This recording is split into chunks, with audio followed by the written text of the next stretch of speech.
സംസ്ഥാനത്ത് മാർച്ച് മാസം പൊതുവെ ചൂട് വർദ്ധിച്ചു വരുന്ന സാഹചര്യത്തിൽ പൊതുജനങ്ങൾക്കായി സംസ്ഥാന ദുരന്ത നിവാരണ അതോറിറ്റി പുറപ്പെടുവിക്കുന്ന ജാഗ്രതാ നിർദ്ദേശം ഉയർന്ന ചൂട്, സൂര്യഘാതം, സൂര്യതാപം, നിർജ്ജലീകരണം തുടങ്ങിയ നിരവധി ഗുരുതരമായ ആരോഗ്യ പ്രശ്നങ്ങൾക്ക് കാരണമാകാം.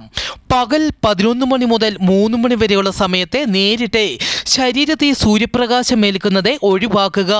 ദാഹമില്ലെങ്കിലും ധാരാളം വെള്ളം കുടിക്കുക.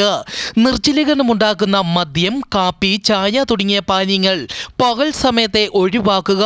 പുറത്തേക്ക് ഇറങ്ങുമ്പോൾ പാദരക്ഷകൾ ധരിക്കുക. കുടയോ തൊപ്പിയോ ഉപയോഗിക്കണമെന്നും അറിയിച്ചു.